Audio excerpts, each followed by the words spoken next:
આજે જિલ્લા કલેક્ટર કચેરી ખાતે જિલ્લાની સંકલન એવં ફરિયાદ નિવારણ સમિતિની બેઠક મળી। આ સંકલન સમિતિની બેઠકમાં સાંસદ શ્રી, જિલ્લાના પ્રમુખ શ્રી અને અમારા જેવા ધારાસભ્ય શ્રીના અનેક લોકહિતના પ્રશ્નો હોય છે, ત્યારે અધિકારીઓ આનો સત્વરે નિરાકરણ લાવે એ અપેક્ષા સાથે અમે સંકલનમાં જતા હોઈએ છીએ।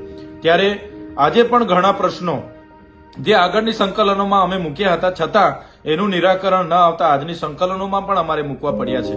જેમ કે વન અધિકાર અધિનિયમ અંતર્ગત આજે પણ નર્મદા જિલ્લાના 5360 દાવાઓ પેન્ડિંગ છે।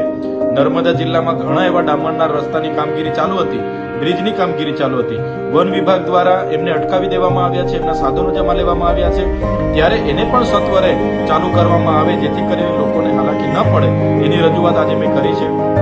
નર્મદા જિલ્લામાં આદિજાતિ વિભાગથી સંચાલિત જેટલી પણ છાત્રાલયો છે, આશ્રમ શાળાઓ છે, ત્યાં અભ્યાસ કરતા બાળકોને પૌષ્ટિક આહાર મળે, ગુણવત્તાસભર શિક્ષણ મળે અને રહેવા જમવાની વ્યવસ્થિત સગવડો મળે એની પણ અમે આજે વાત કરી છે।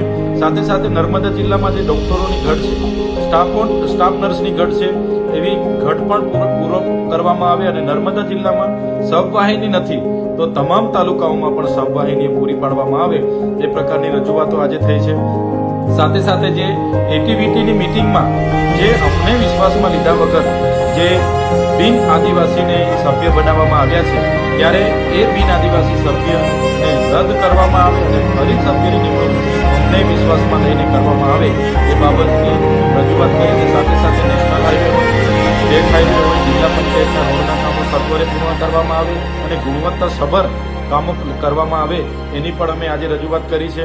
કરજણ ડેમના વિસ્થાપિતો હોય, નર્મદા ડેમના જે 6 જેટલા અસરગ્રસ્ત ગામો છે એમને પણ આજે વળતરથી વંચિત રાખવામાં આવ્યા છે, એમને પણ જમીનોમાં નામ નથી ચડ્યા, એમને પણ એમની જમીનો મળે એ બાબતની પણ અમે ચર્ચાઓ કરી છે। સાથે સાથે નર્મદા જિલ્લો અતિ પછાત જિલ્લો હોય ત્યારે નર્મદા જિલ્લામાં એને આગળ લાવવા માટે કઈ પ્રકારના પ્રયાસો કરવા જોઈએ એની વિશેષ ચર્ચા થઈ છે। ત્યારે ઘણા અધિકારીઓ નર્મદા જિલ્લાના લોકોનો વિકાસ થાય એમાં એમને રસ નથી એવું અમને લાગે છે। ઘણા અધિકારીઓ પોતાની મનમાની કરે છે। આજે પણ કેટલાક અધિકારીઓ ગેરહાજર હતા અને કેટલાક અધિકારીઓ સંકલનમાં કોરમ પૂરું કરવા આવતા હોય એવું અમને લાગે છે। જો સંકલનમાં અમે જેટલા પણ પ્રશ્નો રજૂઆતો કરી છે એનો જો સત્વરે નિરાકરણ નહીં આવશે તો આવનારા દિવસોમાં અધિકારીઓને એમના જેવા જ જવાબો આપવા માટે પણ અમે તૈયાર છે। એમની સામે સરકારને પણ ધ્યાન દોરીશું અને પછી પણ અમારા પ્રશ્નોનું નિરાકરણ અધિકારીઓ નથી લાવતા તો આવનારા દિવસોમાં એમની સામે પણ અમે મોરચો માંડીશું।